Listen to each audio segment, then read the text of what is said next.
kenna og skildum standa bara eftir út í bíl. Þannig að við erum í svona heimatilbúnu mjög skemmtilegt. Þetta er allt svolítið improvisar. Já. En við ætlum í dag, eftir að endurtaka það, um dýrin. Það er dýrin sem við vitum ekki. Allt að koma aftur. Já, bara þetta er æsispennandi.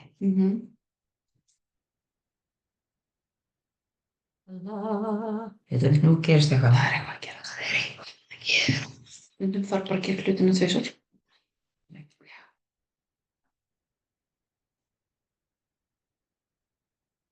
Hanna? Við fáum alltaf villu.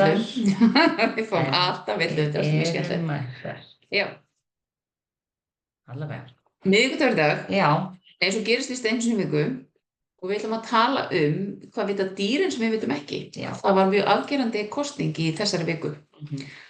Og við ætlum samt fyrst að segja frá næstu helgi. Því við erum búin að vera núna. Síðustu helgi byrjuðum við með námskeið þín persónulega umbreyting sem er bara dásamlegt alltaf að byrja á haustinn og magnaður hópur eins og hefur verið hingað til. Vorum við úthlíð í Biskupstungum.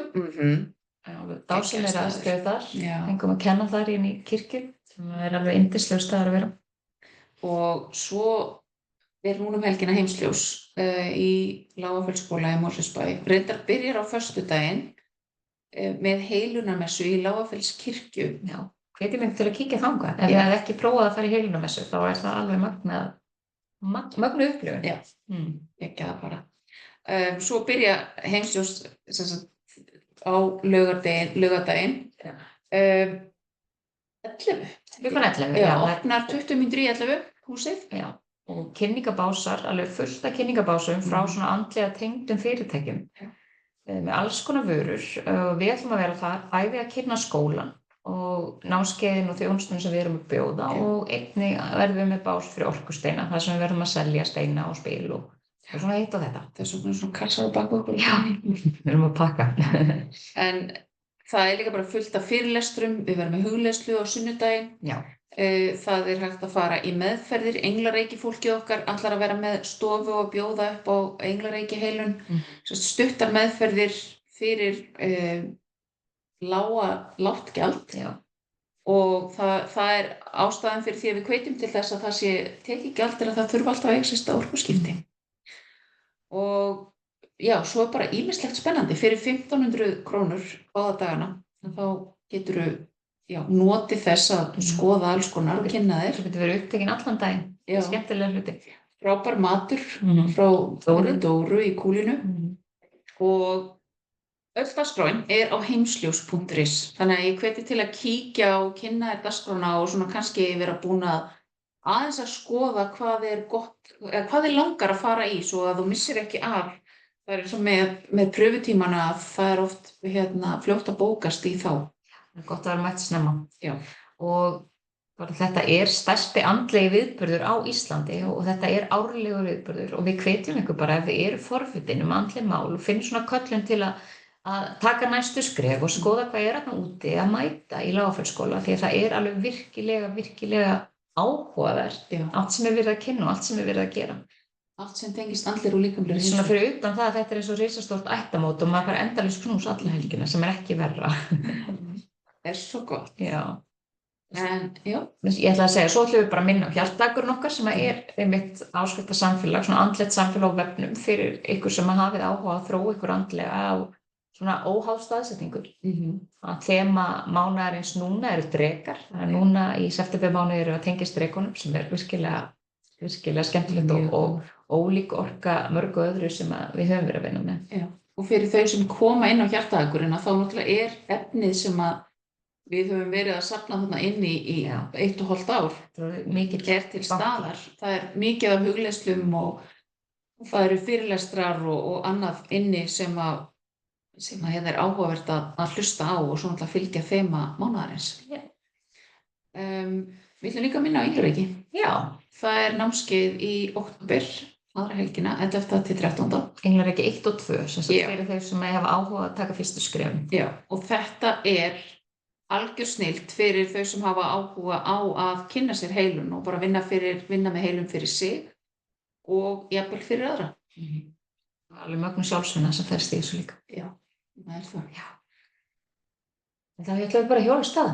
Já, hvað vita dýrin sem við vitum Já, ekki? þetta fannst okkur mjög áhugavert viðfangsefni og við þurftum að svona tappa inn á þetta og velta þessu fyrir okkur og svona það fyrsta sem að kemur upp í hugan að við vorum náttúrulega mun tengdari dýrunum og þeirra lífsmunstrum og athöfnum áður fyrr en við erum núna. Sem dæmi bara hér á Íslandi í gamla daga að ef að fólk keypti sér jörð til að búa á, þá var oftar en ekki var búpeningnum hleypt fyrst á jörðina áður en að bærinn var byggður því að bæjarstæði var valið eftir því hvar dýrin kusu að hvíla sig. Þannig ef að dýrin lögðust niður áberandi á einhverjum ákveðnum stað á því svona svæði sem var verið að skoða fyrir bæjarstæði, þá var bænum valinn staður þar. En ef það var eitthvað svæði sem að dýrin forðuðust að leggjast niður á eða forðuðust bara að vera á, þá var vitað að þar var einhverju jarðstraumar eða eitthvað sem ekki væri gott að byggja á. Og náttúrulega vitað að dýrin hafa þessa skynjun sem að við kannski höfum ekki. Og höfum tapað náttúrulega bara mikið. Já, náttúrulega úr tengslum við móður jörð, tengslum við náttúruna. Og við náttúrulega þekkjum það úr sögunum þegar að hrafnarnir voru sendir á undan og allt þetta. Hvernig var fylgst með fuglunum og hvernig þeir höguðu sér og annað.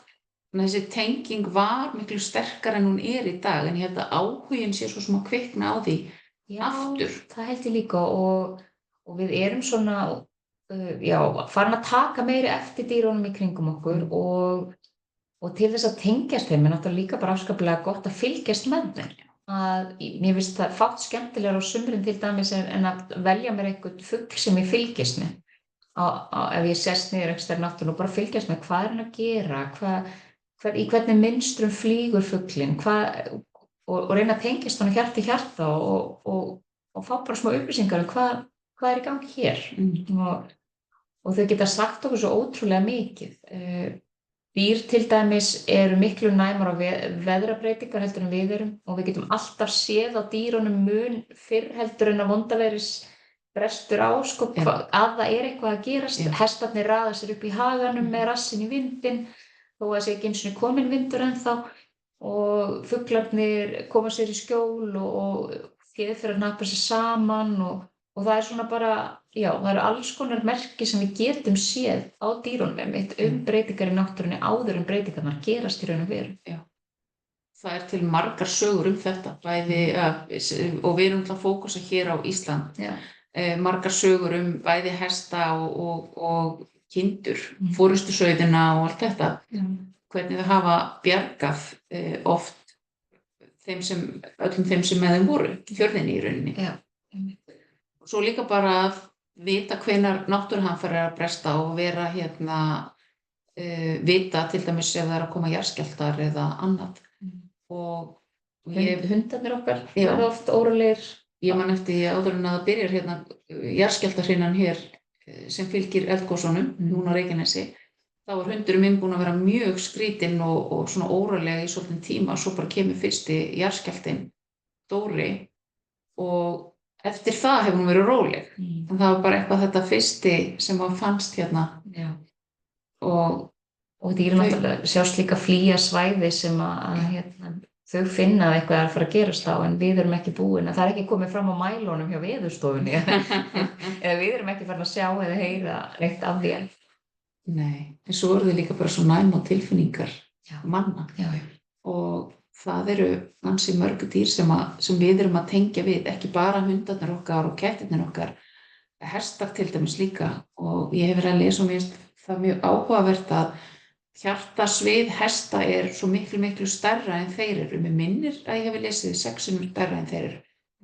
Þannig að það nær svo langt út frá þeim, þess vegna finnst okkur oft svo gott að vera nálægt hestum og þeir nota þeir orðið meira og meira í svona meðferðarvinnu. Já, það er alltaf að poppa reglulega upp hjá mér, til dæmis vídeó af konu sem er að heila með meðferðarbekkin úti í hestagirðingunni og fólk liggur á bekknum og hún er að heila það og svo koma hestarnir bara einn að öðrum, vanlega bara 1 eða 2 í einu og leggja höfuðið svona létt á manneskjunni sem verið er að heila og þetta er svo fallegt.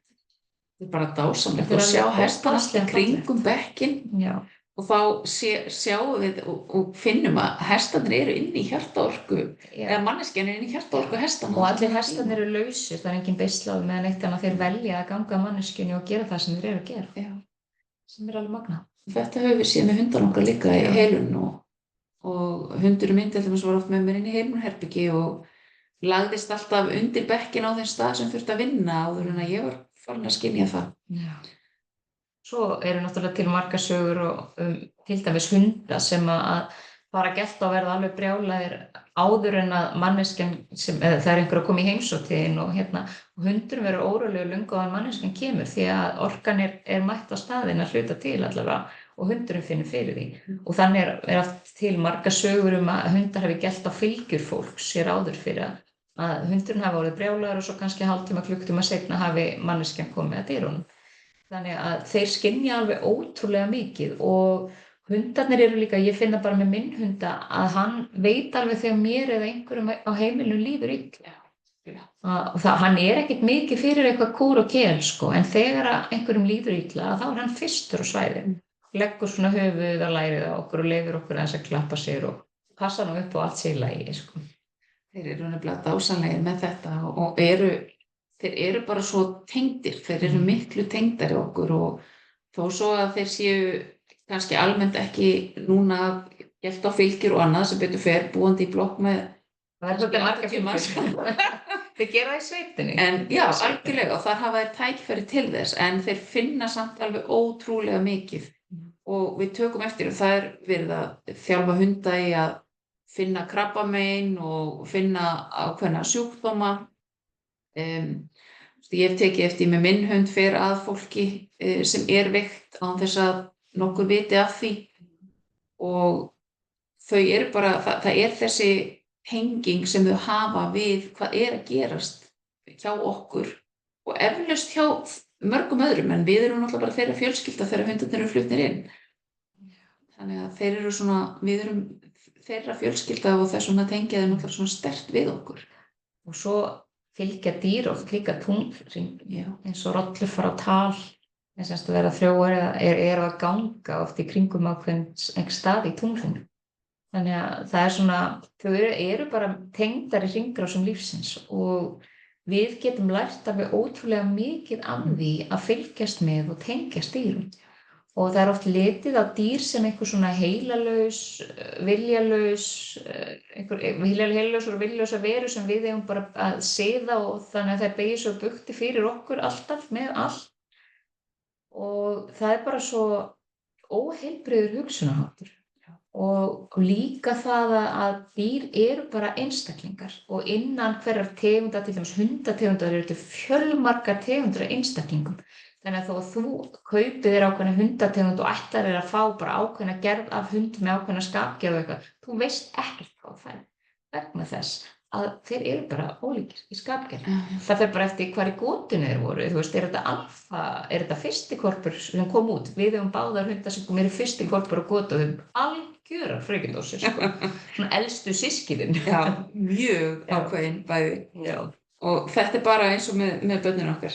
Við vitum ekki hvernig einstaklingarnir og við þekkjum þetta með kettina, með hestana, með öll þessi dýr sem erum svo mikið og náttúrulega bara líka þó þau séu í stærri hjörð eins og kindurnar og kýrnar og annað að þetta eru allt miklir persónuleikar, miklir karakterar. Kindur og hestar og húsdýr, sérstaklega húsdýr, ég þekki aðalega á sveitinni húsdýr, maður ekki mikið umgangast kannski í nálægð þegar eins og refi eða eitthvað svoleiðis en ég man alveg eftir því að ef eitthvað er þá erum við komin á sótt til þess að hjálpa. Ef að hrissa til þess að missi fólat í skurð þá kemur hún og nær í einhver til að hjálpa. Og sama bara ef að rolla er búin að týna lambi eða það vantar einhvers konar aðstoð þá reyna dýrin alltaf að gera okkur viðvart og láta okkur vita. Við erum stundum bara læti eru í þessu og erum ekki í tengingu eða að hlusta á dýrið. Þess vegna er svo mikilvægt fyrir okkur þegar við erum umgangast dýr að opna á þessa tengingu hjarta í hjarta. Það er hægt að gera það með dýrunum og hlusta, fylgjast með að skoða og skynja hvað í gangi. Sérstaklega við eigum dýr sjálf að gefa okkur tíma til að þetta sé ekki bara eitthvað sem að þvælingi kringum okkur, heldur að við gefum okkur tíma til að virkilega tengja dýrin okkar og alla leið inn í hjarta og þó að þetta sé ekki sem ég kannast rosa vel við sjálf, ég þetta fara alveg gegnum prósess með hundinn minn, því að á undan honum átti ég tík sem var svo hugur minn. Hún bara hlýddi öllu, ég gat alltaf haft hana lausa, hún var alltaf alveg upp við mig og hlýddi öllu sem ég sagði. Svo fekk ég þennan hund og ég ætlaði að nota öll að sömu aðferðirnar á hann eins og hana og nei það gekk ekki og hann bara ennþá ekki að hlýða mér og hlýðum ákveðna hluti en aðra ekki og þá þarf ég bara að stíga inn í það að þetta allt annar karakter og hann ekkert mikið til í það að vera alltaf eitthvað að láta sig gera eitthvað sem hann langar ekki til að gera. Þannig ég þarf aðrar aðferðir. Það var aðeins að kenna okkur líka. Já. Og það rosalega gott og við höfum óbúslega gott af því að umgangast dýrin bara til að læra að þau eru jafn ólík og mannfólkið og við getum mætt þeim kannski á öðrum stað heldur en manneskjum. Já. Það finnst mér líka að vera lærdómsríkt. Það líka gott að hafa í huga að dýr eru ekki með ego. Þau eru bara koma í hreinn kærleikur og þeirra líf felst eingöngu í að fylgja hringrásum, náttúrulegum hringrásum. Við sjáum fuglana sem fljúga yfir, sem svo krían flýr yfir hálfan hnöttinn aðra leið á hverju einasta ári, flýgur í kringum hnöttinn á hverju einasta ári, bara til að verpa á einhverju malareyri í Húnavatnssýslu. Þið veit, þetta svona og þau fylgja bara segulsviðinu, tilfinningunni, þau vita alltaf hvar þau eru og unginn flýgur einu sinni með foreldrunum yfir og flýgur svo sjálfur á næsta ári. Þannig að þetta eru ótrúlega magnaðar hringrásir sem þau fylgja og þó það væri ekki nema bara að við myndum taka þau til fyrirmyndar í því að fylgja hringrásunum og að hlusta á þetta skilaboð allt sem verið að segja svona ekki í haustum á okkur heldur við hjartað og það sem verið að tala við viskun okkar, kannski þessi tilfinning og þessi tenging við móður jörð. Af því við erum öll hér og þau eru svo miklu tengdari en við erum nokkuð tíman og það gott að fylgjast með og eins bara ef við viljum tengjast eins og fuglunum, fylgjast með hröfnunum, hvað eru þeir að gera þegar þeir eru að fljúga í kring og hvenær þeir safna saman, hvað að gerast? Að bara spyrja, tengja við þá, að spyrja. Og það alveg magnað að sjá hvað þeir eru, láta í sér heyra með alls konar hluti og fljúga svo í ákveðnum mynstrum með annað og bara skoða hvað í gangi. Kannski, ég veist til dæmis, mér sérstaklega áhugavert eins og með hrafnana, að maður kannski að keyra á milli landshluta á einum degi og maður tekur eftir að það hrafnaþing allt land. Það eru stórir flokkar af hröfnum saman út allt land. Það engin tilviljun. Og þeir eru ekki með síma til að hringja svona milli. Við ætlum að hafa fund í Skagafirðinum en því í Húnavatnssýslunni, hvað þau að gera? Þannig að þeir nota einhverjar aðrar aðferðir sem að hlýtur þá að þýða að þeir séu einhvern veginn eru þau tengdir saman inn í samvitundina, inn í svona þess að jarðarvitund, eins og þú segir, að vera tengt hringrásunum jarðarinnar og að vera undirbúið eitthvað sem allir vita að að fara að gerast. Og við höfum yfirleitt engan skilning á. Nei, við erum ekkert spáð þetta. Við erum ekkert að hugsa þetta. En þess vegna svo áhugavert að tengja og skoða og fylgjast með mismunandi dýrum og bara leyfa okkur líka að finna. Eins og bara að fara og mér finnst ótrúlega gaman að dóttir mín frá Hestbakka geta farið og tala við hestinn. Og ég geri það áður en að hún fer á bak, þá ég búin að tala við hestinn, ég er búin að tengja við hann, búin að tengja við hjartaorkuna og náttúrulega hvetja hana til að gera það sama. Við leyfum börnunum okkar að njóta þess líka að tengja við dýrin og halda svo því og skynja akkurat þessar tengingu við þau og síðan að læra fyrra jarðartengingu. Já. Þannig að við hvetjum ykkur bara til þess að fylgjast með dýrunum og spyrja þau bara hjartatengið ef það eitthvað sem þið viljið vita. Því að svörin koma alveg frá þeim eins og öllum öðrum í kringum okkur. Og við þurfum bara að vera tilbúin að hlusta og tilbúin að sleppa þeirri vissu að við vitum alltaf betur. Já, og ef við ráðum einhver. Sleppa tökunum á því. Já. En við vonumst til að sjá okkur á heimsljóshátíðinni helgina og ef þið hafa áhuga á að forvitnast skólann eða eitthvað sem við erum að gera endilega komið á básun okkar og spjallið. Hljótt til að sjá okkur. Já. Takk fyrir í dag.